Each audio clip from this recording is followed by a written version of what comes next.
Assalamualaikum warahmatullahi wabarakatuh. Salam. Nah, di sini nanti kita akan membahas praktikum UV vis spektrofotometri. Praktikum UV vis spektrofotometri. Nah, ini. Nah, sebelum Anda melakukan ini, tentunya Anda sudah membaca job sheet atau referensi yang lain. Apa sih UV vis spektrofotometri ini? Nah, kemudian pada dasarnya UV vis ini adalah UV sendiri, dengan vis ini tampak, spektrofotometer adalah alatnya. Nah, kalau UV ini Anda bekerja pada panjang gelombang atau bilangan gelombang di bawah 300 atau di bawah 340, sedangkan di sini adalah tampak. Jadi vis ini nanti nampak dari warna larutan atau sampel-sampel yang kita uji berupa berwarna, baik bisa kuning, merah, hijau, dan seterusnya. Nah, sebelum kita melakukan ini, tentunya Anda harus pahami dulu. Nah, proses pembacaan pada UV di sini atau spektro di sini adalah kita mengenal adanya namanya intensitas. Nah, intensitas ini di job sheet ada, silakan dilihat. Nanti di mana intensitas total itu sama dengan IA ditambah dengan IT. Nah, IT di sini. Nah, A di sini apa? A ini adalah absorbansi. Sedangkan T yang ini adalah transmitan atau transmitansi. Oke.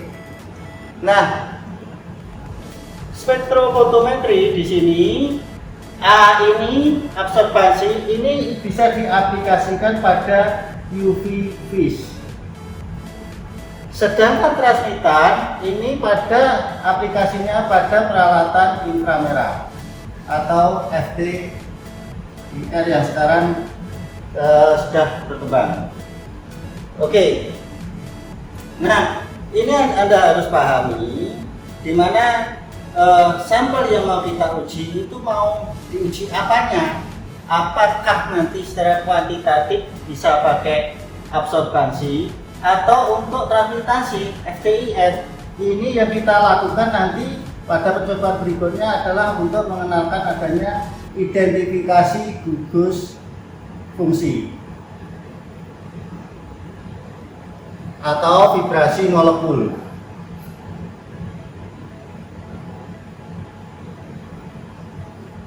Nah, dari dua metode ini, antara absorbansi dan transmitasi, ini tentunya penggunaannya berbeda. Nah, sekarang Anda mau apa di sini untuk melakukan suatu bahan atau identifikasi suatu bahan? Nah, kita bicarakan pada praktikum UV vis. Nah, ada dua langkah di sini yang harus Anda lakukan untuk uji bahan atau senyawa. Yang pertama apa? Adalah bagaimana kita menentukan adanya lambda max atau panjang gelombang maksimum. Nah, apa yang dimaksud dengan panjang gelombang maksimum? Contoh kita di sini mau uji sampel tembaga atau CU. Nah, di mana sampel tembaga ini banyak pada mungkin pada logam seperti kabel atau pada limbah atau pada bahan-bahan yang lain yang diduga mengandung adanya tembaga. Nah, bagaimana caranya kita untuk menentukan tembaga ini? Nah, tembaga tentunya tidak bisa bekerja sendiri. Di sini katakanlah kita menggunakan sebagai standar menggunakan CU SO4 di sini. Nah, CO support ini kita buat konsentrasi atau larutan stok yang diketahui dari sini. Bisa satuannya berupa ppm atau bisa berupa yang lain seperti mol atau apa ya, ppm gram per liter atau gram per kilogram dan seterusnya. Nah, di sini bagaimana kita menentukan di sini? Tentunya kita buat di sini larutan Cu SO4, kemudian ditambahkan dengan apa yang dinamakan amonia atau NH4OH di sini. Nah, ini nanti akan membentuk warna atau membentuk cairan yang berwarna biru. Nah, pertanyaannya, biru di sini tentunya mengandung apa yang dinamakan panjang gelombang di atas sekitar yang disarankan biasanya sekitar 620 sampai 650. Nah, coba nanti dipraktekkan di sini apakah benar di sini untuk warna biru, atau bisa Anda dari referensi yang lain, biru ini pada panjang gelombang berapa? Dan gitu. Itu satu. Kemudian langkah yang kedua adalah bagaimana kita menentukan atau membuat kurva kalibrasi. Nah, kurva kalibrasi ini apa? Adalah bagaimana kita untuk menentukan konsentrasi yang sudah diketahui versus satuannya bisa ppm versus absorbansi. Oke. Nah, ini nanti kita lakukan dengan mengukur konsentrasi di sini yang telah diketahui, umpamanya 100, 200, 300 dan seterusnya di sini. ppm satuannya tentunya. Oke. Nah, hubungan antara konsentrasi versus absorbansi di sini kemudian kita uji, kita buat apa yang dinamakan kurva linearisasi. Apakah yang kita tentukan di sini memenuhi atau istilahnya itu semacam nanti kalau Anda di laboratorium mengenal adanya linearitas, presisi, akurasi, recovery, ketidakpastian dan seterusnya. Nah, ini adalah dua langkah yang harus Anda lakukan untuk penentuan sampel tembaga di sini. Nah, bagaimana kita membuat ini? Tentunya bisa saya jelaskan di sini. Pertama tadi yang ini adalah menentukan lambda maksimum. Buat aja tabel di sini yang menghubungkan apa? Ini katakanlah nomor ini 1, ini panjang gelombang atau bilangan gelombang, di sini adalah absorbansi. Oke. Nah, katakanlah mulai 850. Nah, ini diukur berapa di sini? Katakan nomor 2 di sini, katakanlah berapa? 840 umpamanya. Di sini berapa absorbansinya? Dan seterusnya di sini sampai pada katakanlah 450 umpamanya. Nah, ini diukur berapanya? Nah, panjang gelombang versus absorbansi nanti kita buat di sini semacam kayak gini. Oke. Di sini apa? Ini panjang gelombang sumbu X. Sumbu X. Ini adalah panjang gelombang atau bilangan gelombang. Nah, yang ukur di sini tadi. Kemudian di sini absorbansi adalah sebagai sumbu Y-nya. Ini adalah absorbansi. Nah, tentunya nanti di sini akan kita buat garis di sini, bisa menggunakan Excel atau software, atau Anda bisa garis sendiri di sini. Nah, tentunya di sini nanti akan menyerupai semacam kayak kurva di sini, semacam kayak lingkungan begini, yang nantinya kalau sudah Anda buat gini, coba hubungkan nanti garis singgung di sini sama garis singgung di sini. Nah, titik pertemuan di sini ini Anda tarik ke bawah di sini. Nah, disinilah apa yang dinamakan lambda maksimum.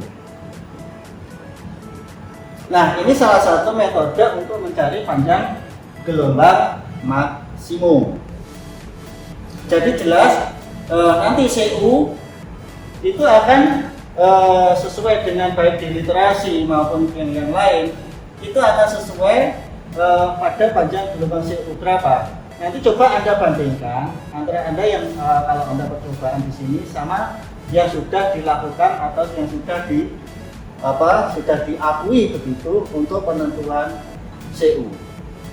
Nah, ini bisa Anda coba-coba. Nah, metode ini tentunya bisa Anda lakukan kalau Anda menemukan bahan atau untuk menentukan bahan yang tidak diketahui panjang gelombang maksimumnya, sehingga Anda bisa mencari atau melakukan hal-hal seperti ini. Oke. Kemudian yang kedua di sini, langkah kedua bagaimana? Di sini adalah kita menghubungkan antara konsentrasi dengan absorbansi di sini. Tentunya kita buat juga sumbu X dan sumbu Y. Nah, sumbu X di sini adalah konsentrasi. Nah, bisa Anda 100, 200, 300, 400 dan seterusnya. IN. Nah, di sini absorbansi juga begitu.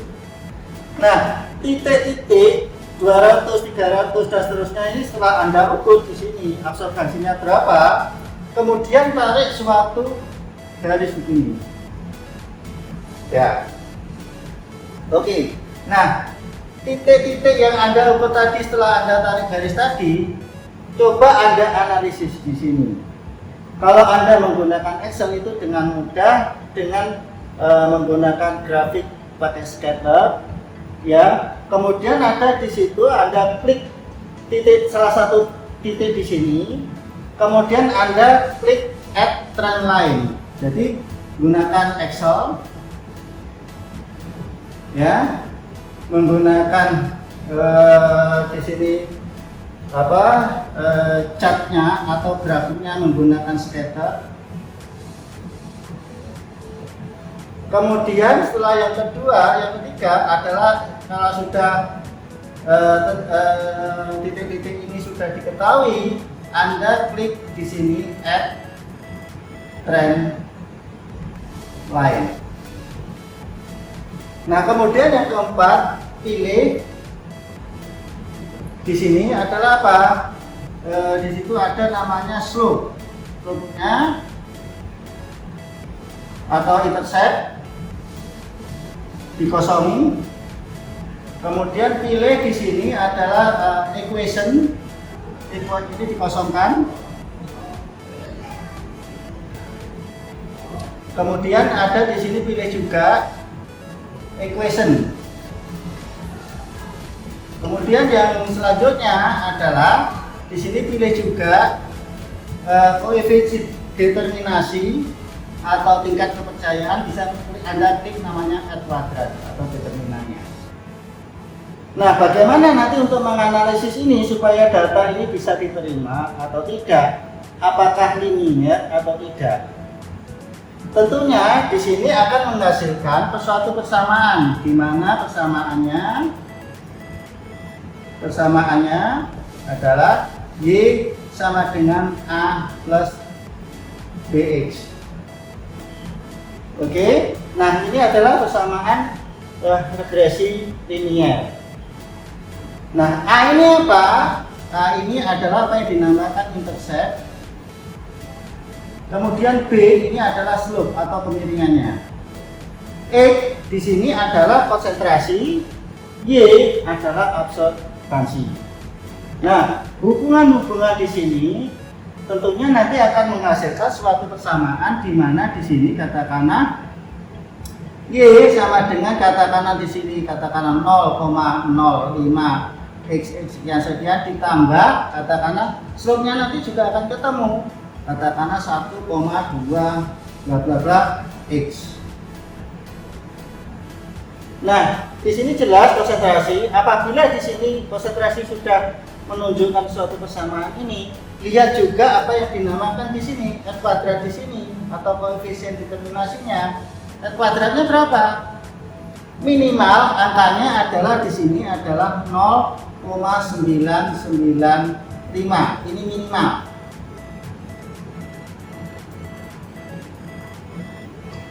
Nah, kalau di bawah ini tentunya dipertanyakan. Dipertanyakan apa? Satu, kemungkinan pembuatan daripada titik-titik atau konsentrasi larutan tadi mungkin belum sempurna. Maka disarankan di sini Anda buat yang banyak, bisa 5, bisa 7 dan seterusnya. Paling tidak minimal 5, tapi yang disarankan sebaiknya Anda menggunakan 7. Kenapa? Seandainya ada salah satu data di sini yang menyimpang, bisa di-eliminate atau bisa dikurangi atau bisa dibuang. Sehingga persyaratan di sini R kuadrat di sini 0,995 ini terpenuhi. Kalau lebih daripada ini lebih dari ini, katakanlah lebih besar, itu jauh lebih baik atau lebih bagus. Berarti tingkat ke linearitasnya itu sangat tinggi dan bisa untuk menghitung nanti konsentrasi atau sampel yang mau kita uji. Kalau di bawah ini 0,99 ini belum memenuhi atau jangan dipakai untuk mengukur suatu bahan atau suatu sampel. Nah, kalau ini sudah kita jalankan, Anda nanti sudah akan mendapatkan berapa konsentrasi atau berapa kadarnya tembaga ini pada suatu bahan. Bisa ppm, bisa persen, dan seterusnya, bisa mol, berliter, dan seterusnya. Berhubungan dengan konsentrasi. Oke, nah dari penjelasan ini nanti bisa Anda kembangkan untuk metode-metode yang lain yang sekiranya Anda untuk menentukan bahan atau suatu senyawa yang tidak diketahui atau yang belum diketahui metodenya atau validasi metodenya belum ditentukan. Nah, Anda nanti bisa verifikasi, bisa validasi. Untuk sementara kita hanya cukup sampai ke linearitasnya ini aja. Nah, nanti untuk pengembangannya ke depan tentunya Anda apakah presisi, akurasi dan seterusnya untuk metode ini. Nah, nanti kita Anda bisa kaji, Anda bisa bandingkan dengan referensi dengan lab-lab yang lain. Oke, mungkin itu kita langsung aja nanti ke praktikum bagaimana kita bisa menentukan panjang gelombang maksimum. Yang kedua, kita bisa membuat beberapa kalibrasi sehingga suatu sampel nanti akan kita ketahui konsentrasi tembaga, hari ini tembaga itu berapa ppm atau berapa persen di sini. Oke, kita langsung aja ke praktikum selanjutnya. Jangan lupa nanti coba lihat di job sheet apakah yang Anda lakukan nanti atau yang kita analisis ini nanti data-datanya bisa kita pelajari atau bisa kita kita analisis sama-sama. Oke, kita langsung ke alatnya saja, ke praktikum penentuan tembaga dengan UV spektrofotometri. Oke. Peralatan UV spektrofotometri atau spektrofotometer. Di sini kita menggunakan UV yang tertera di sini. Sebetulnya banyak sekarang peralatan-peralatan atau UV spektrum. Ini bisa, kalau ini kita masih pakai yang analog, manual. Nah, nanti kalau yang sekarang sudah berupa digital atau sudah berupa computerized, sehingga analisis data bisa dilakukan secepatnya atau bisa diprogram melalui komputer itu sendiri. Nah, untuk ini kita masih menggunakan analog atau menggunakan UV yang seperti ini. Oke. Nah, di sini akan saya jelaskan juga peralatan di sini. Di sini, nah UV Ada dua di sini. Dibedakan juga UV sini, ada yang mengenal adanya single beam dan double beam. Single beam itu apa? Single beam adalah yang punya satu untuk tempat sampel atau kuvert. Ya, kalau double beam itu ada dua kuvert nanti yang kita masukkan sama-sama. Di mana salah satu kuvert atau salah satu beamnya ini sebagai blanko atau sebagai yang nolnya titik nolnya atau sebagai apa ya, sebagai pembanding gitu di sini. Contoh, kita penganalisis CO di sini kita menggunakan reagen di sini adalah menggunakan amonia. Maka blanko itu berisi dengan aqueous dan amonia. Itu yang dinamakan blanko. Nah, ini dibedakan. Nah, satu lagi tadi yang tidak sebutkan pada papan tadi adalah nilai daripada absorbasi di sini. Berdasarkan literasi yang ada untuk pembacaan pada absorbasi di sini berapapun itu nanti pada pembuatan kurva atau pengaturan sampel itu disarankan mulai 0,2 sampai 0,8. Nah, pertanyaannya bagaimana kalau kita di sini pengukuran absorbasi ini 1, maka itu tidak diperbolehkan. Karena apa?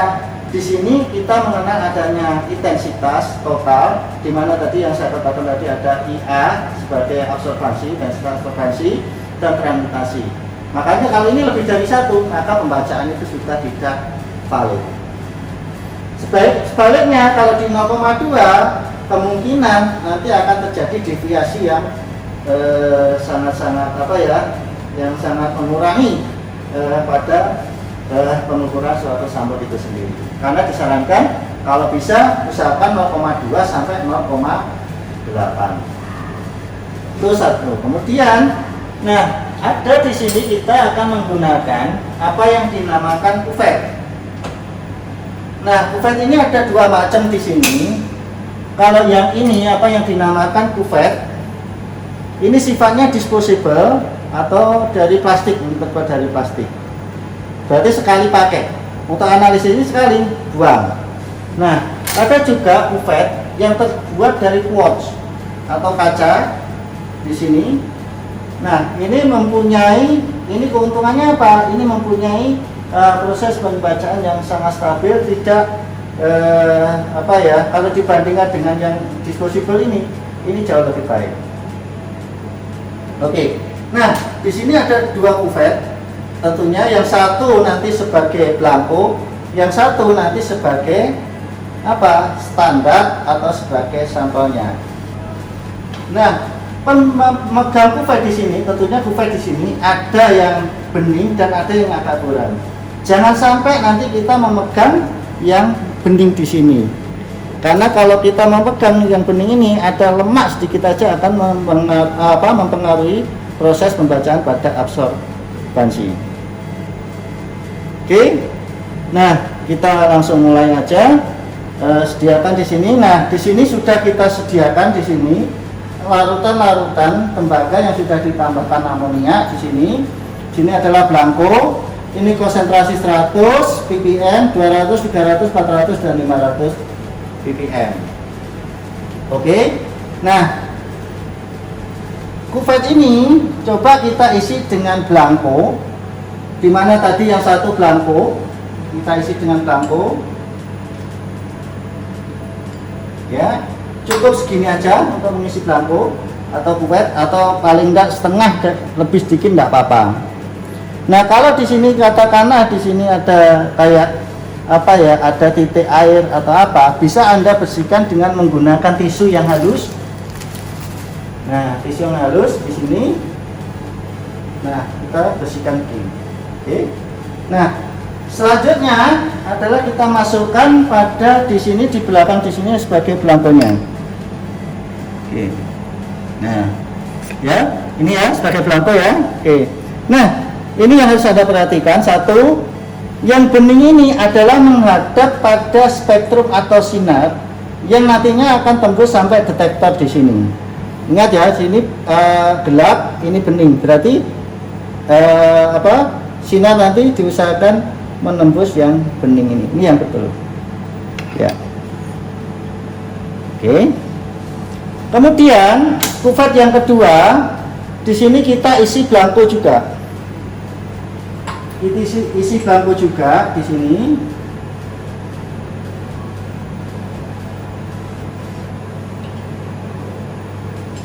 Oke. Nah, lebih sedikit juga tidak apa-apa, tidak masalah. Karena pembacaannya nanti akan ditembakkan sekitar di sini, sekitar di bawahnya tengah-tengah ini, titik tengahnya ini. Oke, kita masukkan juga. Ingat, yang bening tetap menghadap ke sinar. Oke, jangan lupa di sini nanti ditutup. Nah, di sini ada proses pembacaan pada 800 nanometer di sini. Ini adalah 0,026. Nah, sedangkan di sini adalah blanko. Oke. Nah, tentunya blanko ini tentunya 0. Maka harus kita nolkan dulu dengan kita menekan apa yang dinamakan auto zero. Sampai di sini nanti absorbansi akan menunjukkan angka 0. Nah, oke. Nah, ini untuk menentukan panjang gelombang maksimum dulu. Nah, kemudian di sini adalah kita ambil kuvet yang bagian depan. Nah, ini ambilnya juga harus hati-hati, jangan sampai kena yang bening.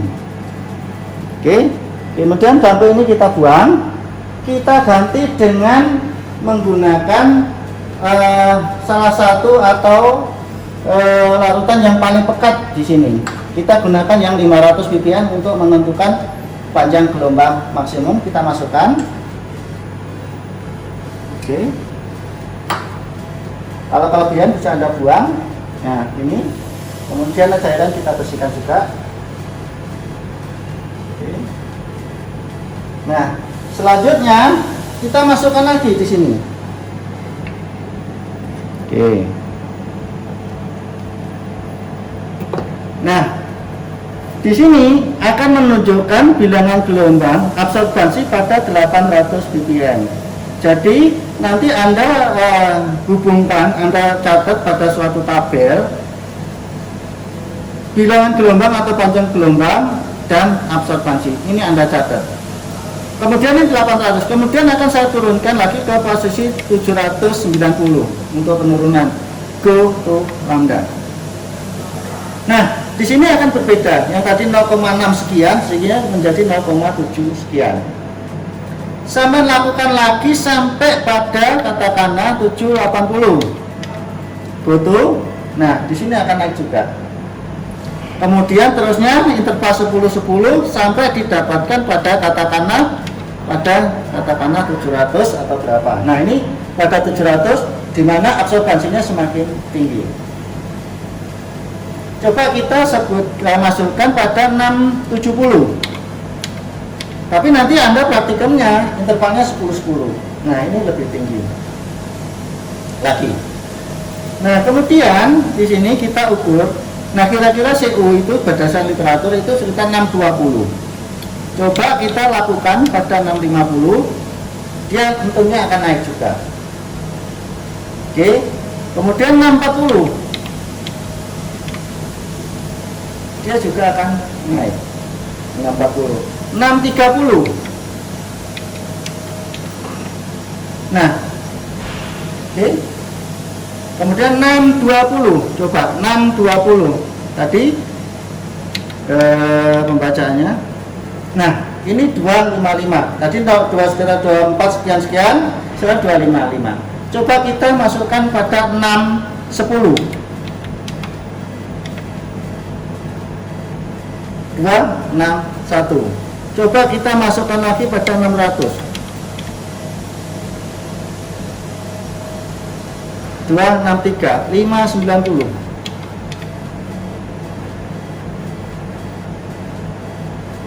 Oke.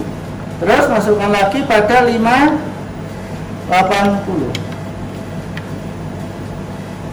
Oke. Kemudian 570.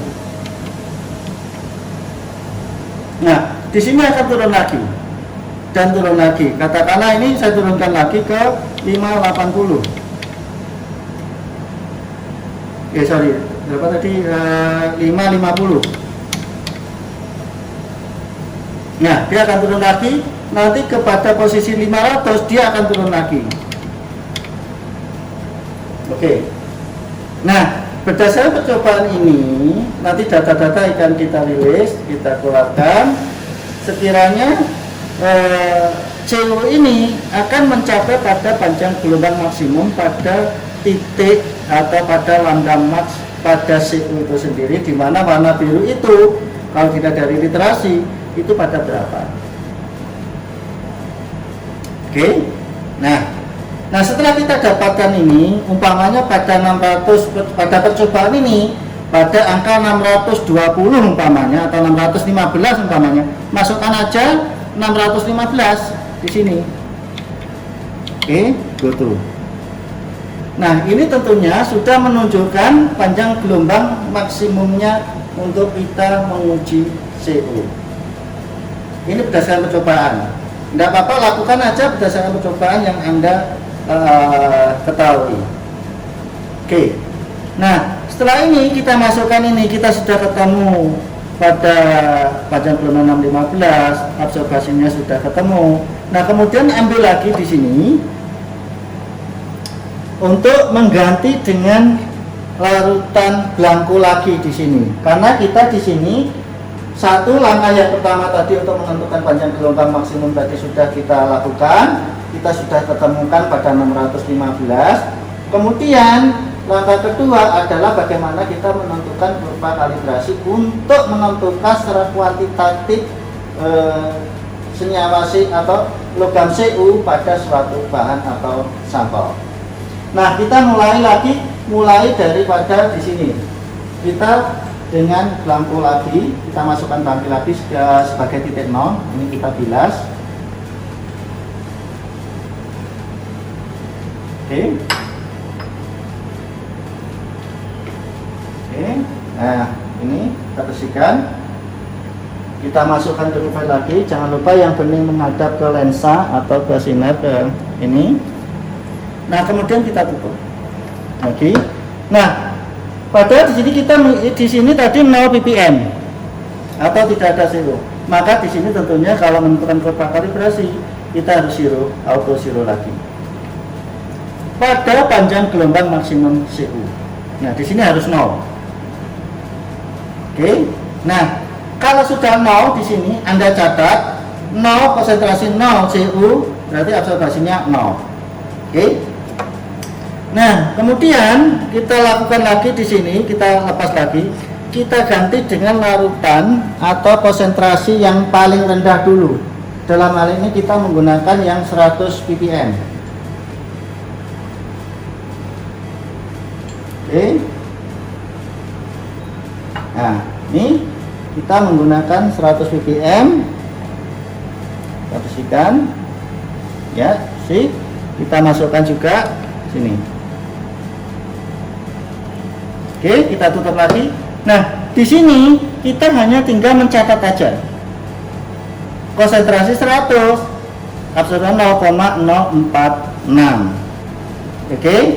Nah, kemudian kita ambil lagi di sini, kita ganti dengan larutan berikutnya. Yang 200 ppm. Nah, kita masukkan lagi yang 200 ppm. Oke. Kemudian kita ukur lagi. Yang tadi serapannya 0,048.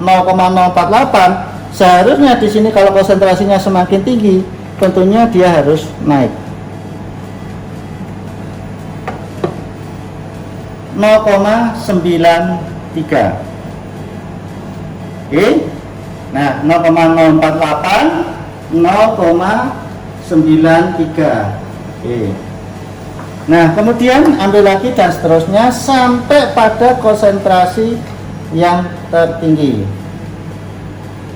Ya, kita demokan, kita lakukan suatu pengukuran. Ini konsentrasi yang 300, kita tinggal catat aja nanti di sini.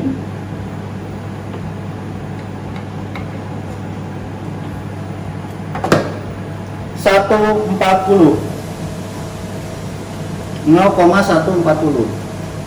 Ini yang 300 ppm. Oke. Kemudian yang 400 ppm, ya, yang ini yang 400 ppm.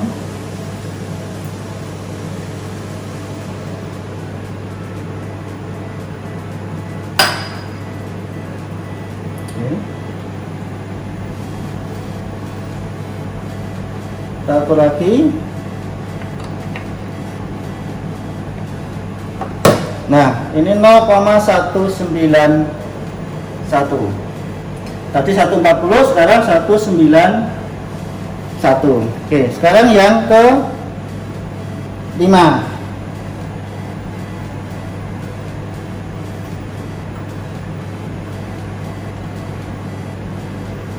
Oke.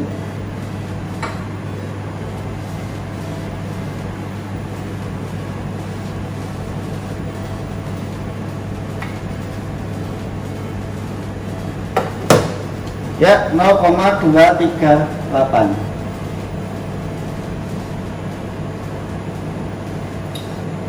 Nah, kita sudah dapatkan data-data di sini 0,236 kita sudah dapatkan, maka buatlah kurva kalibrasi yang menghubungkan tadi apa? Konsentrasi versus absorbansi.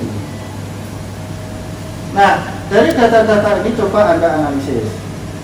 Ya, ingat-ingat Anda analisis. Nanti untuk data-data kurva kalibrasi untuk penentuan panjang gelombang maksimum itu kita akan ukur atau kita akan berikan nanti pada data atau yang sudah kita ukur tadi. Tapi kalau untuk video ini nanti coba Anda lakukan seperti yang tadi yang saya utarakan tadi di sini, berapa konsentrasi, berapa absorbansinya, coba nanti Anda plotkan, kemudian buat garis atau buat linearisasi dengan menggunakan Excel yang sudah saya jelaskan tadi. Oke, nah sekarang ini kurva kalibrasi sudah kita buat. Seandainya data ini katakanlah sudah mencapai atau menunjukkan data yang diinginkan, katakanlah koefisien determinasi atau R kuadratnya di atas 995, maka Anda bisa mencari sampel atau bisa menentukan sampel yang mau kita uji. Nah, sebagai contoh di sini, coba sampel ini akan saya gabungkan menjadi satu, ya, akan saya tambahkan jadi satu. Ini tentunya kita tidak tahu ppm-nya. Nah, ini tadi buangan-buangan tadi yang tidak diketahui ppm-nya atau konsentrasinya. Oke. Nah, di sini. Oke. Nah, pertanyaannya, berapa konsentrasi CO pada sampel ini? Tentunya sama seperti yang kita lakukan di sini, adalah mengambil sampel yang ada di sini tadi, kita ukur juga di sini. Jadi nanti ini bisa kita ukur dengan menggunakan kuvert yang tadi. Katakanlah kita coba kita ukur di sini untuk konsentrasinya berapa, absorbasinya,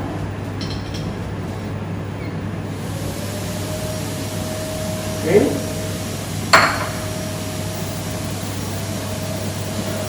Nah, nanti pertanyaannya adalah bagaimana Anda menentukan konsentrasi sampel yang tidak diketahui ini. Masukkan aja. Oke. Nah, di sini konsentrasinya 3, sekian. Ya.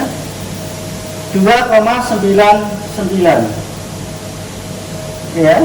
Nah, ini 2,99.